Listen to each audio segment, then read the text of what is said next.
اهلا، ازيك؟ يا رب تكون بخير. ان شاء الله النهارده هقولك على 10 نصايح او تريكس ما بيستخدمهمش الا المحترفين في بريمير برو، والتريكس ديت او النصايح ديت لو بدات فعلا تنفذهم وتستخدمهم في المونتاج بتاعك هيوفروا عليك ساعات او ايام بجد من الشغل، وراهن فعلا انك ما بتستخدمهمش، فتعال اقولك عليهم.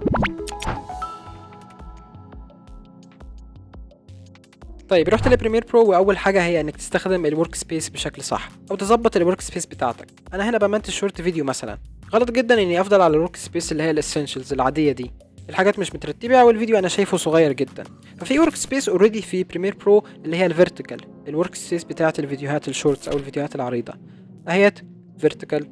بتروح على هنا وتختارها الورك سبيس الفيرتيكال.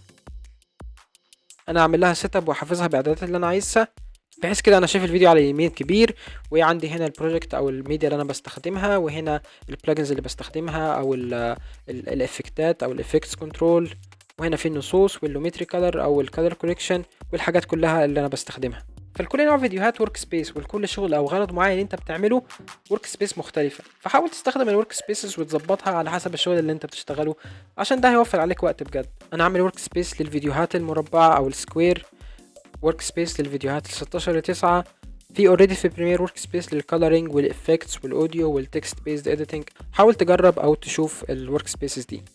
تاني حاجه هو انك تستخدم الاي تول. لو انت مثلا على التايم لاين وعايز تحدد كل الكليبس او كل الميديا اللي على اليمين، بدل ما تصغر كده خالص التايم لاين بعدين تروح مكبره كمان بحرف الذال، تقدر تكبره بحرف الذال بعدين احدد كل التايم لاين كده.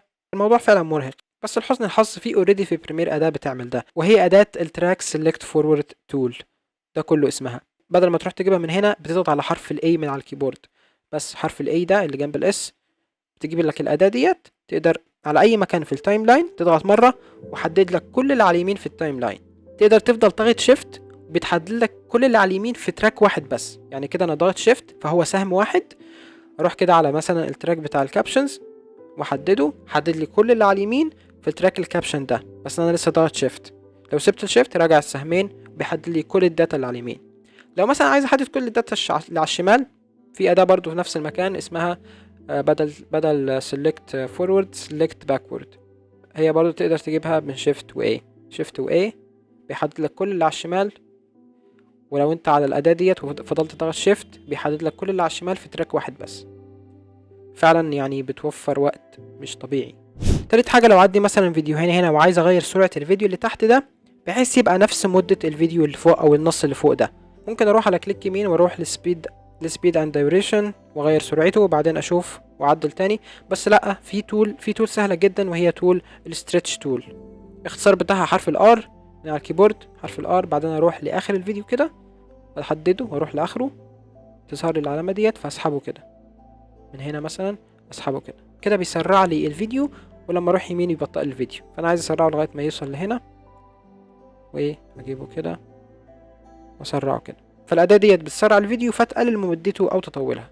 بعد كده لو انا بعمل سينك بين صوتين او بعمل مزامنه للصوتين دول مثلا، وكل ما اتحرك يمين الصوت بيروح يمين زياده او شمال زياده، ممكن اعمل حاجه بسيطه جدا وهي ان اخلي التايم لاين مش بالفريمات، بوحدات الصوت اللي هي الاوديو يونتس.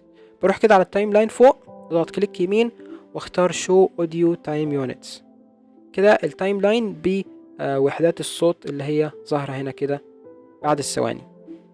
كده انا اقدر احرك براحتي وحدات صغيره جدا، فاعمل مزامنه صح للفيديو ده لو المزامنه اللي هي في بريمير نفسها مش شغاله يعني، او الصوت ده قصدي. اللي بعد كده لو انا عندي ميوزك على التايم لاين زي ديت مثلا وهي اكبر من الفيديو بتاعي، الفيديو بتاعي لغايه هنا والميوزك اكبر منه، فبدل ما اقصها واشوفها هنيها عند فين، والموضوع ده بياخد وقت كبير جدا وفعلا رخم ومتعب، في اداه في بريمير اوريدي جديده اسمها الريميكس تول. ممكن تكون انت عارف الموضوع ده، لكن هي اداه اسمها الريميكس تول، تقدر تجيبها من هنا من الاداه الثالثه، بتفتحها وتلاقيها هنا. طبعا انا التولز عندي عاملها كده عشان ده اريح بالنسبه لي من ان انا اخليها هنا، فهي التالتة هنا اسمها الريميكس تول. باخدها كده واروح على الفيديو واروح على الميوزك ديت من الاخر كده اسحبها لغايه الفيديو بتاعي، هيعمل لها انالايز وهيخلي حجمها بالظبط زي الفيديو بتاعي، او ساعات بتزيد سنه او تقل سنه على حسب الكليب نفسه. فبقت بالشكل ده اقدر بقى يعني المسافه الصغيره ديت مفيهاش صوت اصلا، فهخليها كده تنتهي لغايه هنا. فأداة فعلا مفيدة وبتساعد جدا في الميوزك، خاصة لو انت بتستخدم ميوزك كتير. بعد كده لو انا عندي بقى نفس الميوزك ديت وانا بتكلم وفي سكتات، فانا عايز الميوزك ديت تعلى لما اسكت وتوطى لما بقى بتكلم. بدل ما اروح على التايم لاين بالبين تول واوطي الصوت في الوقت اللي انا بتكلم فيه واعليه في الوقت اللي انا ساكت فيه. بريمير اوريدي فيه اداة بتعمل الموضوع ده ومش ناس كتير عارفاها، اسمها الدوكينج. في بانل الاسنشال ساوند، انا هفترض ان انت اوريدي عارف اساسا بريمير برو بتستخدمه، يعني هقول لك على الحاجات وانت بقى تجربها. في الاسنشال ساوند وانت محدد الميوزك من هنا، روح على الاسنشال ساوند، في هنا بريسيتس انك تخليها duck against everything. لما تختار الاول ميوزك هي بتبقى كده، فبتروح تختار ميوزك. في هنا افكت اسمه بريسيت اسمه duck against everything، ممكن تفعله او ممكن تروح على الخيار الدوكينج على طول اللي هو ده وتفعله، وتختار الحاجات اللي هو هيعمل لها دوكينج، مثلا الميوزك والكلام وكل حاجه هيعمل لها دوكينج. والاعدادات ديت بقى انت بتغير بيها، هتفهمها. السنسيتيفيتي والدوك اماونت ديت يقلل الصوت بنسبه كام ديسيبل، انا عايزه يقللها مثلا 20 ديسيبل. والفيد ديوريشن يقلل الصوت بسرعه ولا يكون بطيء شويه، انا عايزه بسريع. والسنسيتيفيتي الحساسيه. بعدين تنزل وتعمل generate key frames، كده بيعمل لك الكي فريمز اللي انت هتعملها اوريدي بالبين تول. بيعمل لك كي فريمز بيقلل فيها الصوت بتاع الميوزك ديت لما انت بتبقى بتتكلم، وبيعلي او يرجع الصوت لمستواه الطبيعي لما انت تسكت، فتكون الميوزك بتعمل افكت حلو قوي. انا في الفيديو ده اساسا تقريبا ما سكتش، فممكن يكون ما حطش كي فريمز كتيره. النصيحه اللي بعد كده او التريك اللي بعد كده، انا مثلا عندي التايم لاين اهو، رجعت التايم لاين لل 16 ل 9 ورك سبيس اللي انا بشتغل عليها على الفيديوهات العريضه، وعندي هنا فيديوهات زي دي عايز احط لها مثلا ترانزيشن ما بينهم. انا بستخدم ترانزيشنز فيلم امباكت، فيها الترانزيشن اللي انا عايزها كلها تقريبا، فيها الترانزيشن اللايت ليكس اللي انا بحبها. فانا عشان اضيف ترانزيشن لكل الفيديوز ديت مره واحده اعمل ازاي؟ في طريقه سهله جدا، هاخد ترانزيشن احطه على بين اي فيديوهين، فبيقول ان الميديا insufficient، عادي سيبك من ده. كده بقى عندي ترانزيشن واحد، فانا عايز اضيفه بقى لكل دول. بضغط عليه مره واعمل له كوبي كنترول سي، كده انا محدده، وبعدين اعمل كنترول سي، بعدين افضل ضاغط كنترول واسحب كده على كل الفيديوز ديت، فبيحدد لي كل الاماكن اللي يكون ينفع فيها ترانزيشن، اللي ينفع انك تحط فيها ترانزيشن. انا لسه ضاغط كنترول وساحب اهوت، كده حدد لي كل الاماكن ديت. اعمل كنترول وفي او لصق بيست للترانزيشن اللي انا عامل له نسخه قبل كده، كنترول في جاب لي نفس المسج مش مهمه، وكده عمل لي بيست للترانزيشن ده في بين كل الميديا دي. كمان حاجه، لو الترانزيشنز دايما بتبقى طويله وانا مش عايز كل مره احطها اقلل حجمها، ممكن تعدم المدة الأساسية أو الإعداد الأساسي لمدة الترانزيشن من البريفرنسز بتاعت بريمير. روح على edit، انزل تحت البريفرنسز وروح لتايم لاين. هنا مكتوب لك أول حاجة الفيديو ترانزيشن ديفولت duration، هي اوريدي بتبقى 30 فريم. 30 فريم كتير جدا، أنا بخليها 15 فريم. خليها 15 فريم، وبرضو تقدر تعدل المدة بتاعت الترانزيشن بتاع الصوت، وكمان أي صورة أو PNG هتحطها على التايم لاين يبقى مدتها قد ايه. الطبيعي الديفولت هو 5 ثواني، تقدر تعدلها، انا بفضل اخليها ثانيتين. بعدين هتختار اوكي. كده مش محتاج ان انت او كل ما تحط ترانزيشن او كل ما تحط صورة تغير مدتها اوريدي انت محددها من البريفرنسز. التريك اللي بعد كده، لو انا مثلا على التايم لاين وعندي مثلا الصورة ديت او الايكون ده او اللوجو ده، انا اعمل له افكت ان هو يبقى الحواف بتاعته راوند، وحاطط له دروب شادو او ظل، واعمل له كمان ان هو بيتحرك مع التايم لاين، وكمان بيبقى 3D ويرجع تاني. كل دي افكتات انا حطيتها في الافكت كنترولز. فانا عندي كمان صورتين هنا عايز اضيف لهم نفس الافكتات دي بس كبيره شويه، خلينا نصغرها. دول هم مثلا صورتين عاديتين خالص او لوجوهين عاديين او ايا كان، انا عايز اضيف لهم نفس الافكتات ديت. بدل ما اروح للافكتس واعمل كل ده من الاول واجيب كل افكت واعمله، في طريقه سهله جدا. من على التايم لاين على نفس الصوره اللي انا حاطط لها الافكتات، اعمل كنترول سي، كده انا نسخت الصوره نفسها. بس الفكره ان انا هروح على الصوره التانية بتاعتي، هروح عليها واضغط كليك يمين واعمل بيست اتريبيوتس، يعني هيعمل لي بيست او لصق لي الافكتات اللي موجوده اللي انا نسخها. بس كده دي الافكتات اللي انا حاططها، اقدر اعمل اوكي. كده نسخ لي نفس الافكتات، وبقت نفس الافكتات الموجوده في الصوره الاولى موجوده في الصوره التانية. فالموضوع ده بالذات بيوفر عليا وقت مهول بجد. لو عايز امسح بقى الافكتات دي كلها، بروح لكليك يمين واعمل ريموف اتريبيوتس. انا عامل بقى اختصار للموضوع ده، انا مخليه اللي هو كنترول وشيفت وفي، تقدر تعمل اختصار من الكيبورد شورتكاتس من edit. بعد كده هي الليبلز او الالوان بتاعه الحاجات اللي على التايم لاين.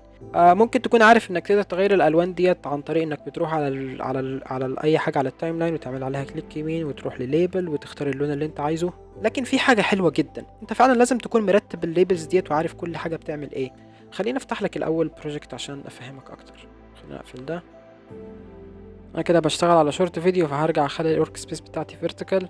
اللابتوب لما بصور الشاشة 4K بصراحة الاداء بيبقى سيء تماما. هنا مثلا دي الليبلز. الفيديو الاساسي انا مخليه باللون الطبيعي اللي هو ايرس، الصور مخليها باللون ده، والترجمة طبيعي بتبقى باللون المانجو.